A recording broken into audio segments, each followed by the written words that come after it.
Gracias por continuar con nosotros y continuamos hablando sobre movilidad y para ello tenemos la presencia con nosotros de Guillermo Abad, a quien ya le hemos entrevistado en otras oportunidades para hablar sobre qué pasa con el tránsito en Quito. Él está al frente de la Corporación de Justicia Vial, es director de la Corporación Justicia Vial y allí nos enfrentamos, dándole la bienvenida a usted, Guillermo, a temas como la seguridad de los peatones, qué pasa con la incidentalidad de los accidentes de tránsito, en fin, son temas que tienen que ver con la vida diaria, no solamente con la movilidad. Bienvenido. Gracias por la entrevista. Sí, efectivamente, cómo está organizada una ciudad se mide lastimosamente por la tasa de mortalidad y de morbilidad que tiene esta ciudad o que tiene el país. Y en el caso de nuestro país, las tasas de mortalidad son bastante preocupantes. Siguen siendo altas. Siguen siendo ¿No hemos altas. mejorado? No se ha mejorado lastimosamente, Qué pena. a pesar de tener una ley que cumple con todas las disposiciones o en su gran mayoría. La ley es buena. Sí, la ley considero que es bastante no la buena. cumplimos. No se la cumple, a pesar de que esta ley, reitero, cumple con un 90% de las disposiciones emanadas por la Organización Mundial de la Salud y de la Organización de las Naciones Unidas. Disposiciones que están direccionadas a proteger principalmente a los sectores más vulnerables de la movilidad, que son los peatones, los ciclistas, los motociclistas y en el caso de nuestro país, inclusive los pasajeros del transporte público. En cuanto a análisis que ustedes han hecho, ¿cómo estamos comparativamente con otros países? ¿Siguen siendo las carreteras ecuatorianas las más peligrosas? Porque hemos mejorado en cuanto a trazado de vías, a cómo están las vías mismas, ¿no? Si usted va de aquí a Cuenca, por decirle algo, por supuesto encuentra vías mejores, pero sigue siendo muy serio el tema de que los buses, que los transportes pesados, pero también los conductores de vehículos más pequeños no están respetando las reglas. Así es, mire, una vía segura puede convertirse en una vía totalmente segura o totalmente insegura dependiendo quién la utilice. Entonces hay que trabajar. Porque pueden ser pistas para ir a gran velocidad. Pueden convertirse en pistas de muerte, que es lo que está sucediendo en el caso de nuestro país. ¿En qué hay que trabajar? En la educación. La educación es fundamental, es clave, es la base, es lo que los organismos internacionales expertos en seguridad vial indican. Un país tiene que trabajar en la cultura vial, porque esa cultura vial es la que va a llegar a generar la conciencia. Cultura para la masa del pueblo, para la gente, pero fundamentalmente para quienes conducen. Por supuesto, porque ellos son en este caso el grupo, los actores de la seguridad vial o del tránsito que están más protegidos en relación al grupo vulnerable. Entonces, consecuentemente, ellos tienen una mayor responsabilidad. La seguridad vial es responsabilidad de todos, pero el grado de responsabilidad va a diferir entre un actor y otro. No puede ser el mismo grado de responsabilidad el de un peatón que el de una persona que conduce un transporte público, ni tampoco hay el mismo grado de responsabilidad de los demás actores de la vía versus las autoridades, porque los otros tienen que cumplir y hacer cumplir la ley. Entonces, el conjugar esos grados de responsabilidad son los que va a generar en un futuro una seguridad vial adecuada. Ahora, si están establecidas, tenemos la ley, si tenemos las penalidades inclusive por las infracciones de tránsito, ahora usted no puede circular a una mayor velocidad de 50 kilómetros en las ciudades, no puede hacerlo más de 90 kilómetros en las autopistas. ¿Qué pasa? La gente no está cumpliendo. No está cumpliendo porque no tenemos los conceptos claros. No tenemos conceptos, pero también ¿qué pasa con quienes están destinados a controlar? Porque en muchos países hemos visto que se aplica aquel viejo refrán de que el loco por la pena es cuerdo, ¿no es cierto? Usted le pone la multa y no le queda más remedio que cumplir. No arroje basura, porque si arroja basura por la ventanilla, usted va a pagar X cantidad de dólares. Entonces la gente dice, no boto la basura. Si es que hay controles de velocidad, que son una de las causantes de las muertes, de los accidentes, ¿qué está pasando con eso? Que falta la conciencia, porque está bien el control, sin duda, es coadyuvante a mejorar la seguridad. Yo creo que ha mejorado. ¿Usted cree que ha mejorado el control? Creo que existen las herramientas para mejorar el control, pero creo que el mejor control está en la decisión de cada persona. Cuando una persona sabe decidir si es que va a ir a 100 kilómetros por hora o va a ir a 50 kilómetros por hora dentro de ciudad, cuando sabe y conoce las consecuencias de lo que puede pasar a 50 kilómetros por hora o a 100 kilómetros por hora.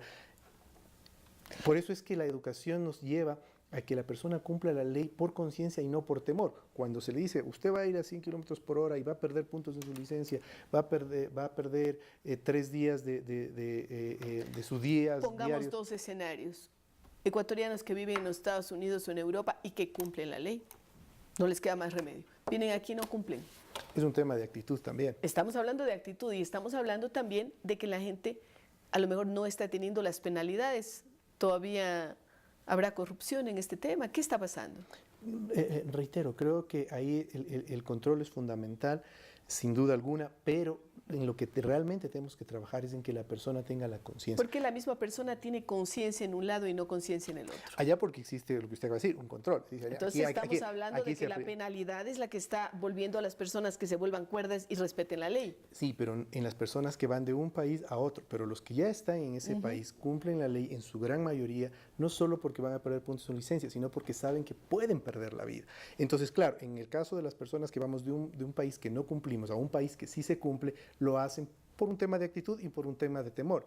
Pero los que porque la ley a lo mejor es la misma en los dos países, sí, los controles son parecidos, los principios son parecidos. Exactamente, el tema de seguridad vial es igual en todas partes del mundo, pero los que ya están allá, los que ya nacen en ese país, le podría casi que asegurar que un 90% cumplen, porque desde pequeños saben cuáles son las consecuencias de siniestrarse a 100 kilómetros por hora. Hay casos específicos, fronteras de países, Argentina, Brasil, la mayor cantidad de gente a la que se le pone penalidades en las zonas de frontera son los argentinos que cruzan la frontera, que no se dieron cuenta de que había la ley.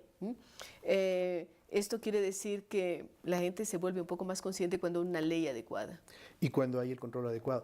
También aquí, un poco para comparar, que era la pregunta que usted me hacía hace poco, para entender cómo está el grado de conciencia en las diferentes zonas del mundo.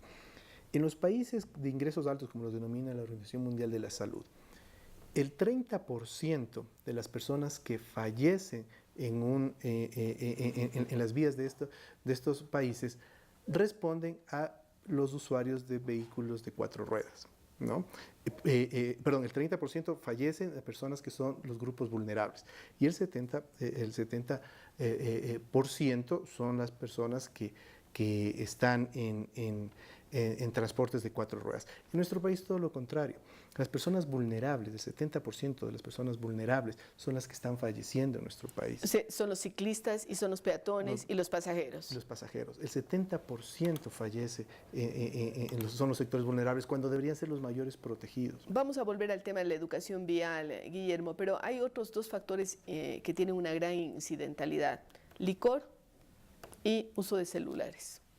¿Cómo estamos en el Ecuador en relación a eso? Porque el otro día veía unos reportajes de unas chicas en los Estados Unidos que estaban dedicadas a mandar sus mensajes por los celulares sabiendo que corrían un riesgo, porque la división de la atención es radical y se pierden vidas por eso. Existen 6 o 7 factores de riesgo a nivel mundial y entre esos está el alcohol y ahora ha ingresado la tecnología. Y mire usted que el celular es el mayor distractor que en la actualidad tenemos. Ahora más que el licor inclusive. Mucho más, inclusive está más peligroso. Y ya voy a explicar por qué. Y no solo del conductor, sino del peatón, del pasajero. Claro, porque va con sus audífonos, el ciclista también, ¿no? Por supuesto. Entonces, el celular puede llegar a desconcentrar a un conductor hasta un 80%, y que ahí se han hecho varias pruebas y que las personas que nos están escuchando pueden hacerse un autoanálisis. Cuando una persona recibe una llamada al celular y empieza a hablar mientras conduce, poco después de que termine la llamada, se le pregunta al conductor qué vehículo iba delante de él y no le sabe responder.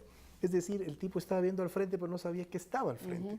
¿No? Estaba el peligro inminente al frente, pero no lo sabe responder. Y peor cuando está mandando mensajes. Y cuando está mandando mensajes ya es realmente dramático, es casi que un suicidio y un atentado a las demás personas, porque usted baja su mirada durante 3 segundos para mandar un mensaje y ya pudo darse el accidente, ya pudo aplastar a una persona, ya pudo chocar, impactar. Claro, puede cruzarse todo el estadio Atahualpa sin ver si va a 50 kilómetros por hora. ¿No? Es decir, va totalmente a ciegas. Y eso es un distractor bastante peligroso. ¿Cuál es la mejor manera? Que las la responsabilidad social que deben tener las operadoras de celulares al difundir a través de sus campañas publicitarias el uso responsable del celular. Yo creo que ahí las operadoras de celulares, al igual que las empresas licoreras, deben generar una responsabilidad social que indiquen tanto el uso responsable del celular como el consumo responsable de alcohol. Frente a todo esto, usted ha dicho el remedio es educación de la ciudadanía. ¿Cómo conseguirlo en el Ecuador, que hay una ley, que hay controles y que la gente está hablando de la temática? ¿Cómo conseguirlo? Aplicando la misma ley. Mire que desde el año 2009 no se ha podido aplicar la disposición del artículo 4 de la ley, en la cual indica que todas las instituciones educativas públicas o privadas deben introducir dentro de su penso de estudio la seguridad vial como materia. Eso no se ha hecho. No se ha hecho y es fundamental. Claro, el problema es la carga horaria para los estudiantes, porque usted comprenderá que las personas que están preocupadas por políticas de género quieren meter una materia sobre políticas de género, las que tienen preocupación por el tema ecológico quieren poner una materia, y entonces sí, los pobres estudiantes no tendrían cómo concentrarse. Hablaríamos más bien de ejes transversales, ¿no?, que vayan cruzando las diferentes materias y que de alguna forma incidan en los comportamientos. Tal vez esa sería una mejor opción, porque exigir una materia específica con una carga horaria, eso nos va a llevar a un proceso inmanejable de la educación.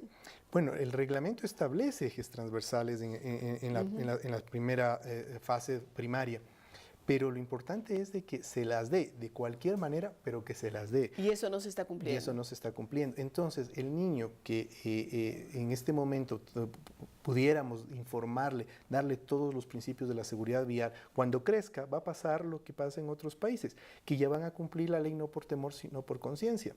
Y eso es lo que no está pasando en nuestro país. Cuando el niño es la mejor oportunidad para mejorar el la seguridad mejor canal, vial. Estamos convencidos de eso, así es que hay que incidir en el tema de educación vial. Y papás y mamás, prestar un poco más de atención para instruir a sus hijos, porque en la casa se forman valores. Gracias a Guillermo Abad de Justicia Vial, y con ustedes seguimos luego de una pausa.